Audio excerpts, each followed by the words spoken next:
Um, all right, so I'm going to just work on screen sharing. Hi all, I'm Kit. I will introduce myself more formally. I do just want to say right off the bat that I am legally blind and I'm also hard of hearing. I sort of forgot to request ASL interpreting for this. I apologize. Um, so if you are asking questions verbally, I am relying on the transcript, the captions below, so I might be a little delayed in my response. Um, so with that, let's just get going here. Um, okay, here we go.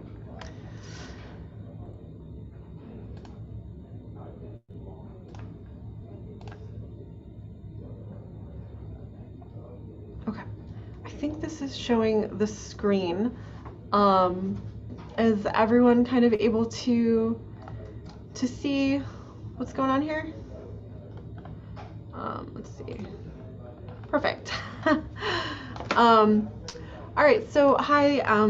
As I mentioned, I'm Kit Aronoff. I am the assistant technology specialist here at Temple University.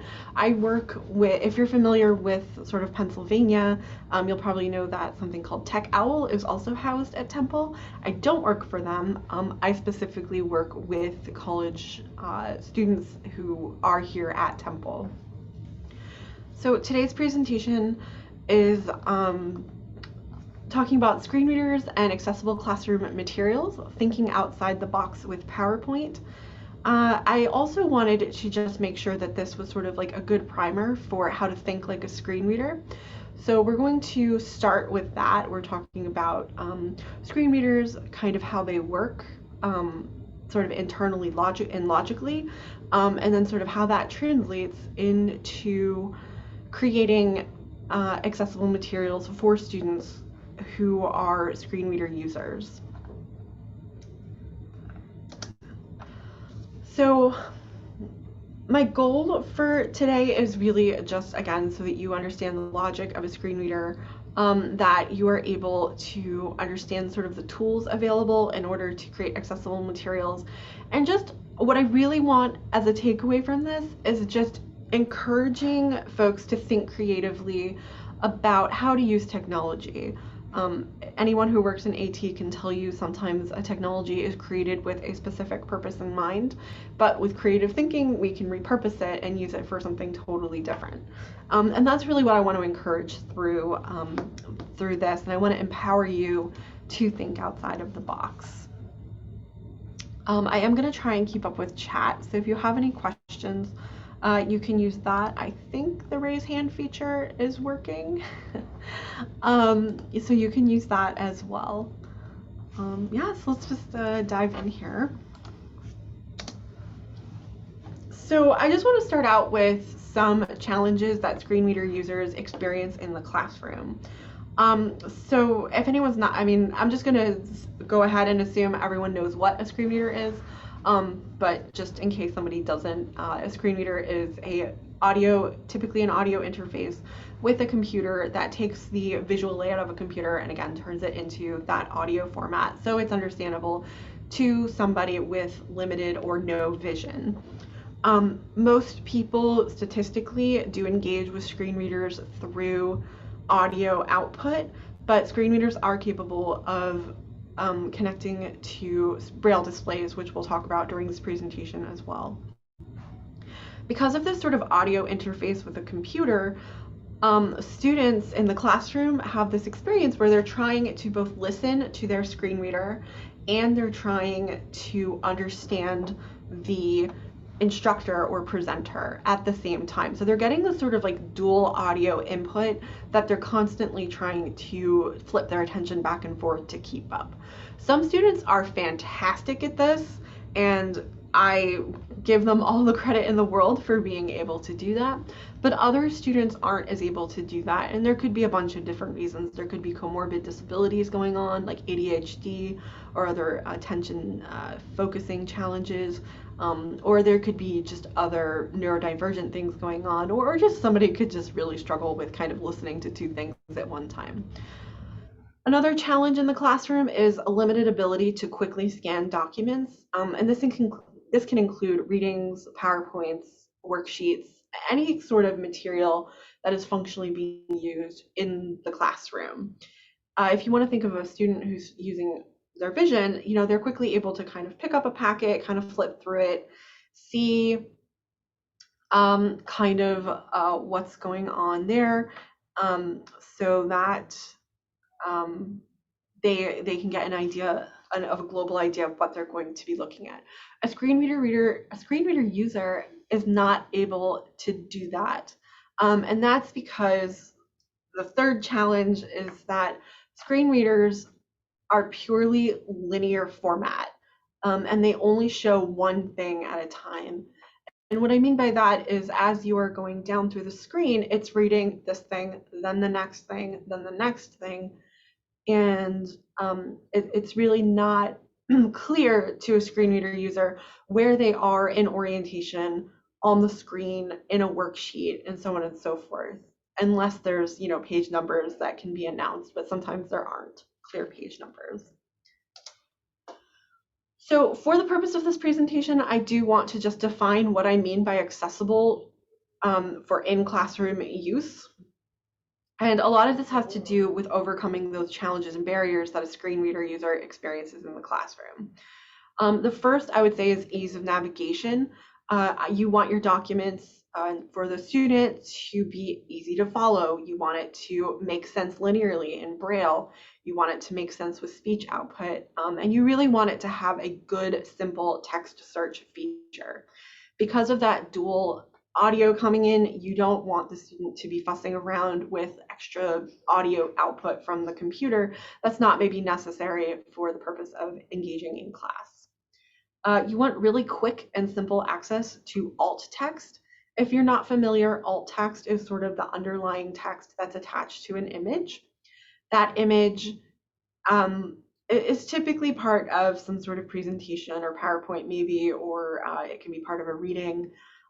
But you really want your student to have that access quickly, because if the professor or instructor is discussing a particular image, the student needs context for that. And if they don't have that context, then they can easily get lost and confused in class.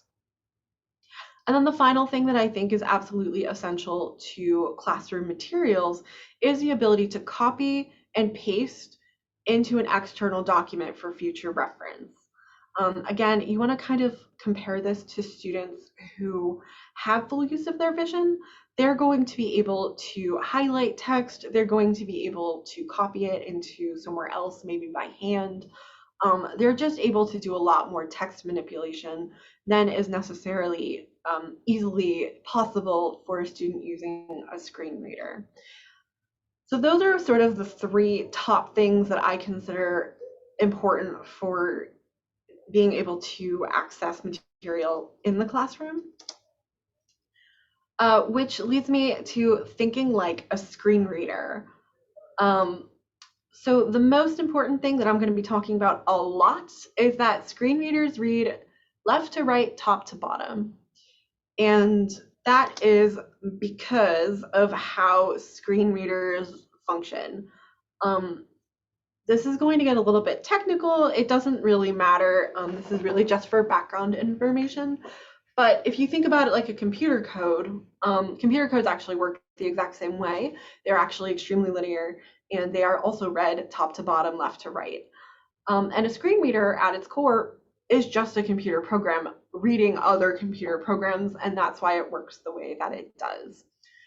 Another important feature to learning to think linearly is that screen readers do not multitask exceptionally well. If you are a student who is blind or have been a student who is using a screen reader in class, you're probably familiar with this problem where you've got, you're trying to take notes, but also you're trying to read the material that's being presented in class, but also you're trying to pay attention in class. Screen readers just don't handle that really well. My experience with students both in K-12 and in college is that many of them actually use multiple devices in order to keep up in the classroom. So whether that's literally in the classroom or outside the classroom where they're engaging in, readings for the class, or for in the classroom following along. Screen readers just don't multitask all that well. And for students who have never visually interfaced with a computer, it's super important to understand that for those folks, the computer is linear. That just is the computer experience.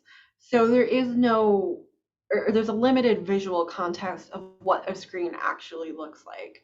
So as far as a blind person who has never interfaced with a computer visually is concerned, the computer is set up from that left to right, top to bottom format. And when you're creating materials for students, you really need to kind of like internalize that and understand that that's what's happening for students. So what does a blind student or a blind user experience when there's no context created through screen reader landmarks? I'll define landmarks in a minute, but I just want you to kind of think about what would a computer look like with no visual interface at all? What does that even mean? And the image on the screen right now is basically just a block of text.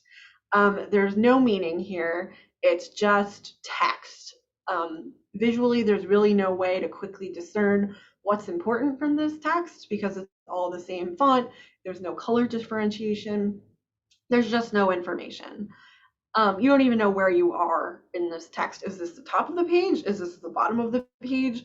Is there more text behind? Like, you don't know because all you see is this block of text. And for, again, this is what a computer experience can be for students and anyone using a screen reader, is this sort of block of text experience. So how do you break up that information? Because when you're creating for students who are blind, you're not really taking a look at, sorry, I'm just checking the chat periodically to make sure I'm not missing questions. But since you can't really color code and you can't really rely on bold text because that information doesn't typically naturally come through for the screen reader, how do you create context? So I define landmarks as anything the screen reader specifically can use to identify a group of text to make it more manageable. So for example, headings, creating lists, links, regions like navigation regions, footers and headers, main regions, tables, anything like that where it's specifically like, okay, this is an object and this is what this object is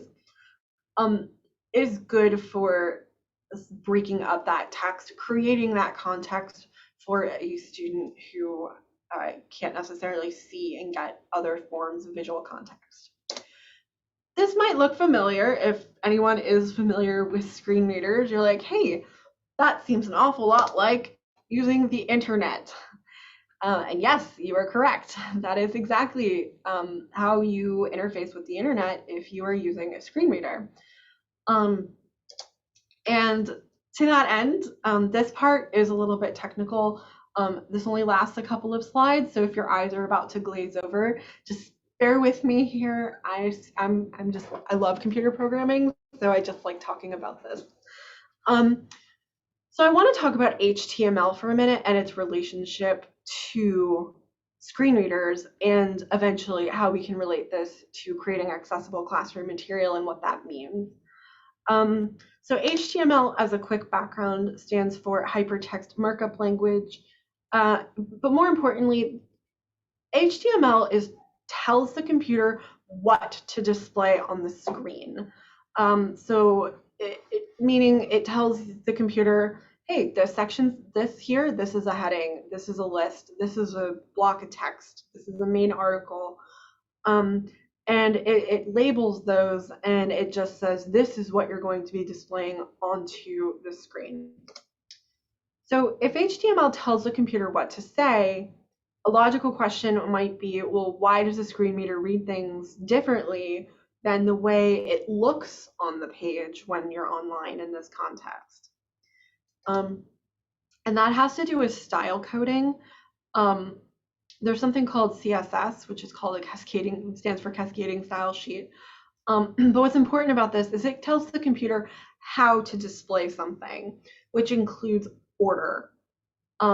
And what this means is, let's say the HTML saying what to display is saying, okay, computer, show A, B, C, and D. All right. The computer programmer can then go in and redefine what order it wants A, B, C, and D to come in. So to a visual user, if the computer programmer has decided that they're going to be displayed as D, B, C, A, then as the visual interface, that's the order that you're going to see. But in the HTML, remember, top, bottom, left, right, it's still reading in that original HTML order. And that's why, as a visual user, you might see something that'll pop up in the middle of the screen. I've seen this frustrate a lot of aides in the classroom. I've seen this frustrate a lot of classroom teachers, or even just anyone trying to assist. I know I had to recently provide a training for the Temple Library for the librarians to learn how to work with screen reader users. Because you'll be like, oh my gosh, there's a pop-up. It's right there. It's in the middle of the screen. But to a screen reader user, the way it was created in that HTML, it's very often actually tagged at the bottom of that HTML. And if you are a screen reader user and your computer is set up in a way that is linear, because that's just how it is, that pop-up's actually at the very bottom of the screen, and they're not going to see it unless, you know, you're a nerd like me and you just know that that happens sometimes. That's kind of what's important here. So just some key takeaways. HTML, it tells the computer what to say, and that is primarily how the screen reader interprets materials. The screen reader pretty much ignores CSS for the most part. So it's just that HTML, remember, left to right, top to bottom. I'm going to be saying that a lot. So how does this relate back to the idea of creating accessible materials inside of the classroom? So you can actually create an HTML file inside of a Microsoft Word document. And we'll go into details of why this is useful, but up on the screen, I have an image of the Save As window in Microsoft Word that pulls up, so it's connecting with File Explorer in a Windows computer. And in the Word document type, I have selected web page, filtered, and then it's HTML file type. And that is a super fast way that you can turn any Microsoft Word document that you want into an HTML file. So why might you want to do this? Because your students are definitely used to using Microsoft Word. Maybe they're used to using Google Docs. Maybe they're used to using, whatever they're using, maybe Keynote if they're using a Braille note. So why introduce yet another file type for them to learn? And I would say the main reason I create HTML documents for my students is for cross-platform screen reader compatibility. A lot of our students coming in today only have experience using Chromebook, and that is interesting as far as higher education is concerned, but students are coming in with just a bunch of different devices. Maybe they've got a Kindle, maybe they've got an Android, maybe they're using iOS or Mac OS or Windows, whatever it is they're using. This HTML document, because it opens up in a web browser, creates a super universal experience for a screen reader user. And if, again, you think back to that idea of you're getting that dual information, and let's say you are a student and you're trying to manage two devices in your classroom because one thing has your readings on it and another thing's got your PowerPoint on it, and you just need everything to kind of stay to itself, having this cross-platform compatibility and really quick and easy navigation inside of that document is really, really important. It creates this ability to quickly navigate, as I said, to sections that are important. It helps you create that linear interface, that ability to just go from point A to B to C to D and just have that really nice flow for students. For younger students, especially, this is important. You don't want to leave out context, have things in kind of a weird order because they don't have the life experience to create context from something that's not clear. Another reason to create these HTML documents is, in addition to it being cross-platform, it creates a super easy and efficient way to access alt text material. So if you've got something, like if I'm creating something for a statistics class, for a calculus class, I think this comes up for statistics the most, um, and I have to provide alt text for or captions if I need to really create a really long image description for that statistics class, then I need to have the ability to provide that information to the student quickly and easily so that it's accessible in the classroom and the student can follow along even if things aren't, maybe so clear in the moment. Some other advantages to anybody teaching screen readers is it does provide a really controlled space for students to just kind of like dip their toes into the world of web browsing. I think this is really ideal for younger students as well, because if you've ever dealt with the wild web, if you will, it's kind of all over the place. It's really hard to teach. I know for me, when I'm teaching how to use a screen reader, it's usually the last thing that I teach, even though it's the first thing everybody wants to learn. And that's just because there's no formula. I can't teach, first you do this, then you do this online, because everything's different. An HTML document gets rid of that because you, as the TVI or whoever's creating this material, has already dictated the flow of the document. So you already have an idea of what it's going to present and how it's going to present to the student. And then using landmarks, I think, also creates a really nice Braille interface if you have a student who's using Braille, just because it creates a super easy way to move around the document. Getting rid of the whole, needing to interface with, I don't know, Pages or Microsoft Word or something like that. I don't know if you've ever tried to use a Braille display using Microsoft Word or Pages on, let's say, a mobile device like a phone, but I find it extremely cumbersome personally, and my students have often said the same thing. And this sort of gets rid of that really agitating interface and just allows you to really quickly access the material. So for PowerPoint specifically, is there any questions about that before I just sort of like dive in here to PowerPoints? Because I just presented a lot of information. Just give folks a second to weigh in if they feel so inclined.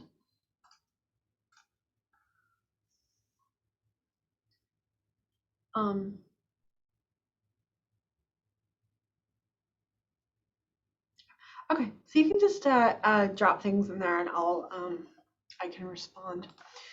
So PowerPoints are challenging. If you have experience with PowerPoints, this is going to be a little bit of kind of like, oh, obviously. But not all PowerPoints are created with accessibility in mind. If you've ever been in a position where you're creating PowerPoints, you'll know that a lot of times it turns out professors or instructors are actually just like taking screenshots of something and just inserting it into the PowerPoint as if it were text, but it's not, it's an image. And you have to take that image and then turn it into something that's usable for a student. That's why I don't love giving students just straight PowerPoints, because I just don't think it's a useful way of interfacing. But PowerPoint files themselves are kind of difficult to navigate around. When I've taught how to use PowerPoint before, something that I've noticed with them is they're a little, I'll say fussy. They usually work a certain way, but sometimes they don't, and that is really difficult for students who are learning. And PowerPoint files also don't really allow for quickly being able to like move back and forth. Even if you put it into presenter mode with the screen reader running, you have to do some extra stuff to be able to go backwards or forwards. So just rereading material is really difficult. Speaking of PowerPoints being fussy, again, if you are familiar with creating accessible PowerPoints, well, let me just see here.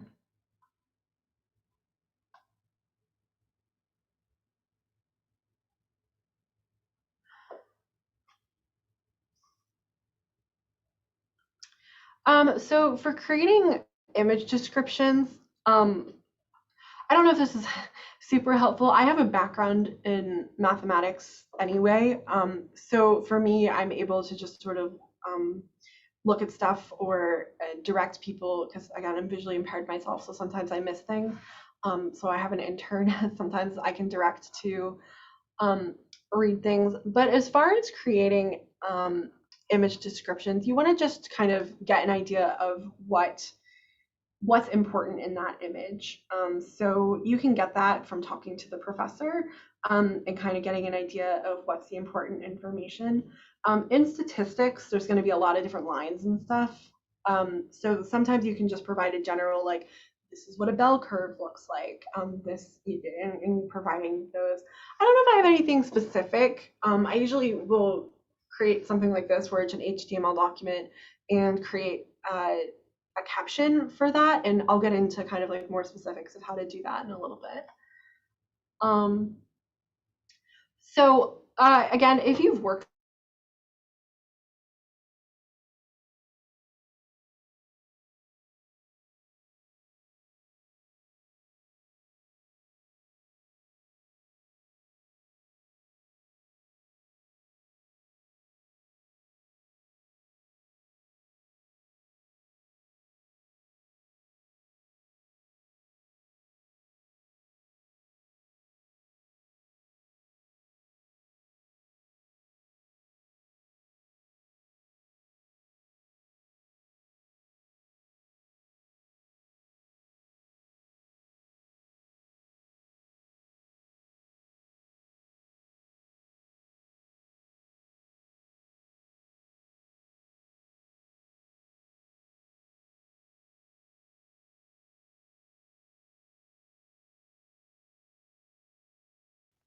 now I'm back.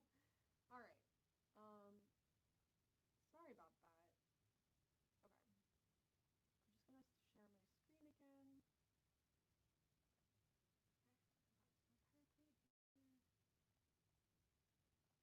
Okay, good. It started.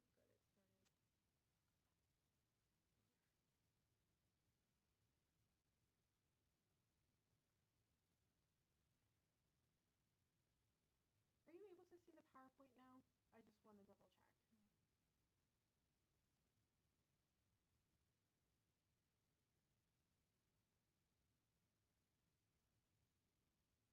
Someone can just say yes or no.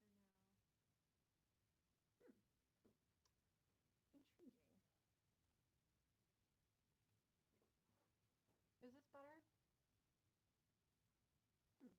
I'm going to have to leave and come back because um, I don't know what's happening.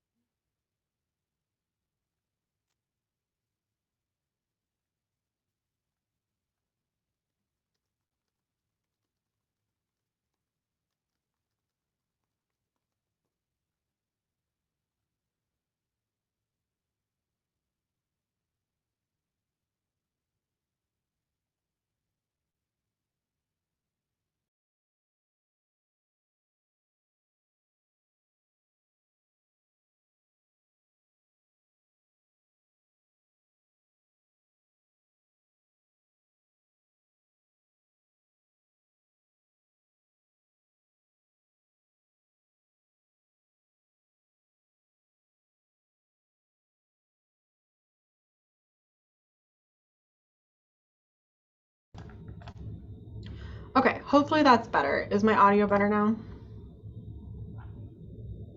Excellent. I think it just needed a little reboot. Hooray! Um, all right, here we go. Let me go from the current slide here. Okay. So, um, yeah, so I think where I left off was this idea of converting from an IT or from a PowerPoint to an RTF.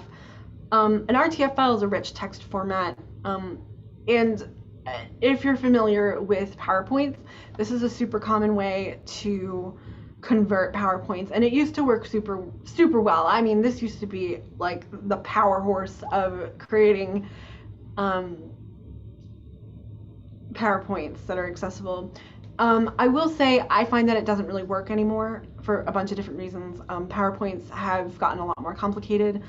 People are using custom layouts now a lot more. People are just sort of like taking pictures of PowerPoints and like inserting them into the PowerPoint and then calling that a slide. So all of those things are going to get left out if you just convert it to an RTF. At this point, I find, for the most part, the rich text formats to be pretty unusable in their raw form. Yeah, and I also find that they're a little difficult to navigate during class, and you're missing context. They just come in as like a really messy thing. I'm just going to go through how to convert a PowerPoint to HTML using Abby FineReader. If you're not, this part is really more of like a quick tutorial. I'm not teaching you how to use Abby FineReader today. I am sort of coming into this assuming that you might have some familiarity with optical character recognition software.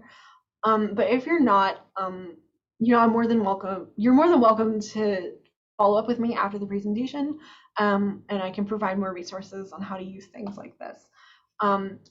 You can also use Adobe to do what I'm about to talk about, but why I choose Abby FineReader most of the time is that it allows you to define areas of your PowerPoint. So you can specifically design like, this is text, this is, this is a table, this is an image, those sorts of things. And when you do that, you just get a nicer thing. I'm going to go through this step by step, just verbally first, and then I'll show you a video of this, of how to do it. I wanted to just put this in the PowerPoint so when folks come back and review it, if you're more of like a reader type of learner, I wanted to have the steps here. But the first thing you're going to want to do is save your PowerPoint as a PDF. That might sound strange, but if the text is already navigatable text, then it's going to show up as searchable text in the PDF. But more than likely, especially in college, a lot of the quote text is actually just an image anyway, and it's just easier to extract all of the messiness that's coming from that as a PDF. And the next step would be to open this into whatever OCR program that you're using. I'm choosing Abby FineReader because that's what we use here at Temple, but there are other programs that you could use. So you just want to open your PDF in that OCR program. In Abby specifically, you want to go through and do your formatting stuff, making sure you've defined the areas that you want to convert, kind of get an idea of what the final project's going to look like. And then it's a good time to just identify all of those headings and where you want those. I highly recommend making the titles of every slide a heading. I recommend making the first slide the heading level 1, and then each subsequent slide a heading level 2. And I do have a video showing why this is useful for a screen reader, but basically it's so that, if you're navigating by headings and you're trying to follow along in your professor's PowerPoint, you can just press the letter H and it'll take you to the next slide, or Shift H will take you back to a previous slide. And it just makes a super easy way to just navigate and follow along in class. The next thing you're going to want to do is to obviously save the file. Go to your file explorer or your Finder, whatever you're doing, and then you want to open the document in Microsoft Word. So that's going to be, if you're using a mouse, a right click on the file, or if you are a keyboard user, you're going to press Shift F10, and that will pull up the context menu. And then you're going to choose Open With and choose Microsoft Word. When you're in Word, this is when you want to do all your cleanup. This is when you're going to want to make sure things appear properly. In my demonstration, I'm going to show that bulleted lists are coming in as kind of a weird thing. So I went in and I cleaned those up. That's a good time. This is for the person asking about statistics. This is a good time to add that alt text captions and other image descriptions that you might want. Doing that all in Microsoft Word just makes everything nice and neat, keeps everything tightly held together, so that when the student goes in and looks at it, it's all sort of there and ready to go. And then you save and done. It is time consuming, but if you've worked with document modification before, all documents are time consuming, so I'm not sure it's any more or less time consuming. I'm going to stop sharing for just a second, and I'm going to now share my video, if I can figure out where it is. Um,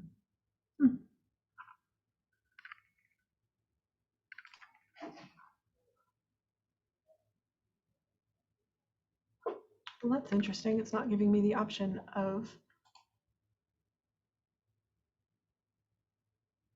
showing my video. It's weird. All right, we'll just use it in the PowerPoint itself. I might have to restart the video because the PowerPoint like in here is gonna get a little strange. Let me just make sure I shared my sound. All right, here we go.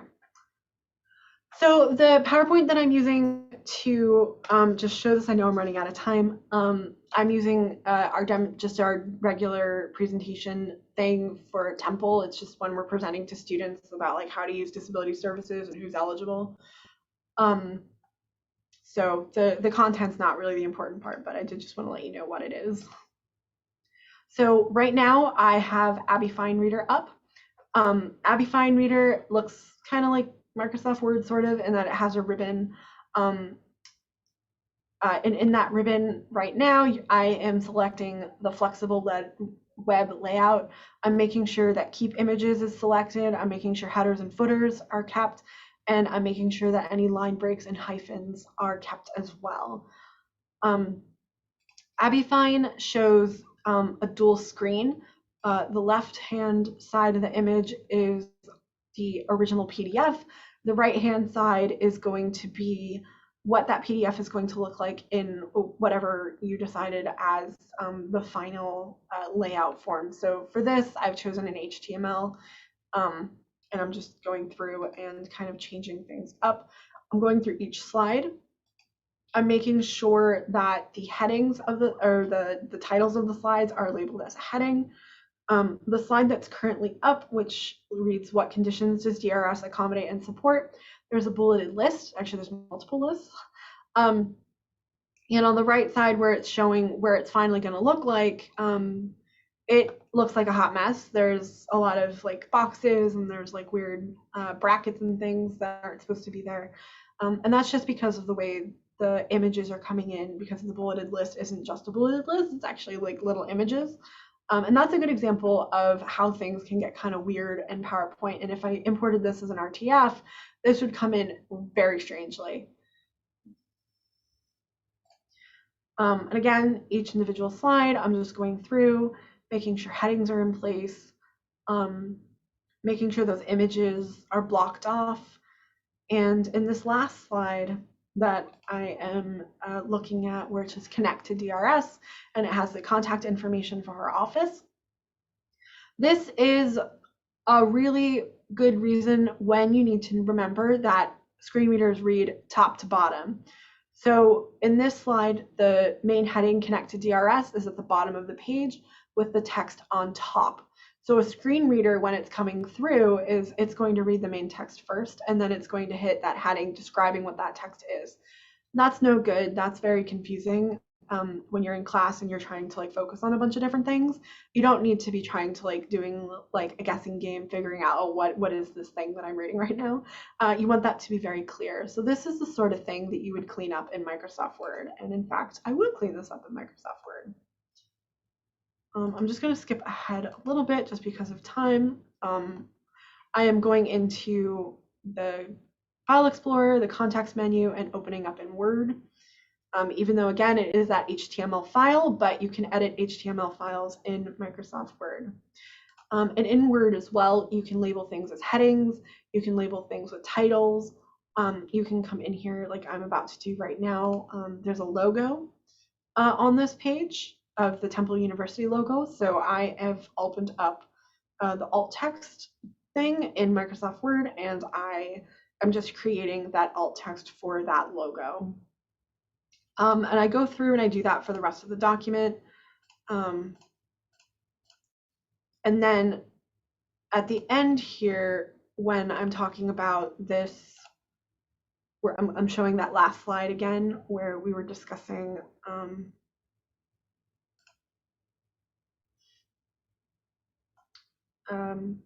the linear problem of that last slide. I do go in Microsoft Word and I kind of edit that out. I'm trying to find where that is. There it is. Connect with DRS. So I've just moved that to the top of the text so that it's very clear to somebody using a screen reader what that looks like. And now really quickly, I'm just going to show the final product of what it looks like with a screen reader, and a screen reader will be running in the background. Access to the university experience. Accessibility heading level 1. Disability resources and services template to have what conditions does DRS accommodate and support? Accessibility heading level 1. Accommodations heading level 2. More than just extra time. So what's happening here is I am using the letter H because I'm using JAWS, and it's going through each individual slide, and it's just quickly jumping from one slide to the next slide using that heading. Heading level. Should I register with DRS? Heading level 2. Yes, if you heading level. Connect with DRS heading level 2. There are a few extra headings. I wouldn't recommend doing that. I was trying to just make a demo video really quickly, but I wouldn't give this to a student because it's still a little messy. You definitely want to try and keep the headings solely to the individual PowerPoint slides just for ease of navigation. And then at the end here, I'm just going to demonstrate headings list view. Yeah. Pulling up that headings list that's available in JAWS by pressing JAWS key F6. And you're able to, again, up and down arrows, moving between those slides. So if your professor is bouncing around, it's just so much easier to follow along with. This works with other things too. I'm showing it with PowerPoint, but this is absolutely something that works in other places. I've got a couple of extra minutes. I just wanted to take some time to answer some questions that you all might have. So you can just drop those in chat and I will try and answer them.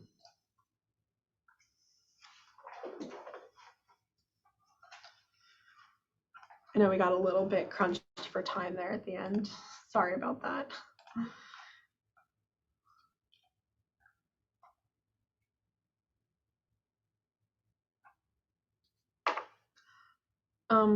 So while people are just kind of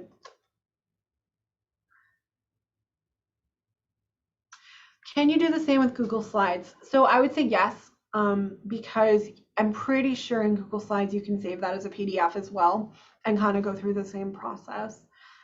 I hate Google Docs, so I don't use it if I can possibly avoid it.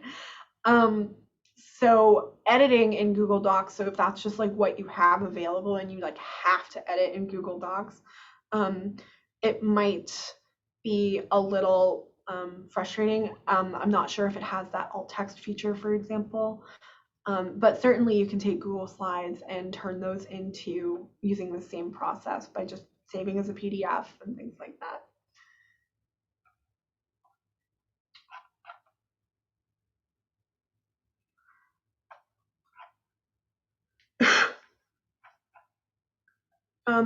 So just some key takeaways while people are still typing. Screen readers read top to bottom, left to right. On the web, screen reader users do use background HTML to understand what's being put onto the screen. And there are some things visually that will look like they're in one place, but to a screen reader, they'll look somewhere totally different. You can use the fact that screen readers do naturally read HTML to create cross-platform HTML documents. And that makes documents especially easy to use on mobile devices. I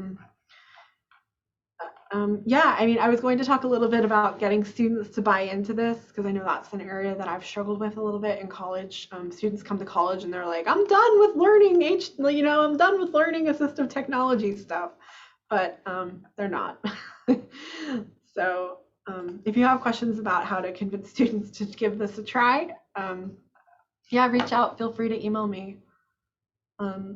So I think we're out of time now. I think these were supposed to be 45 minutes and it is 10:45. And I want everyone to be able to get a break before their next experience.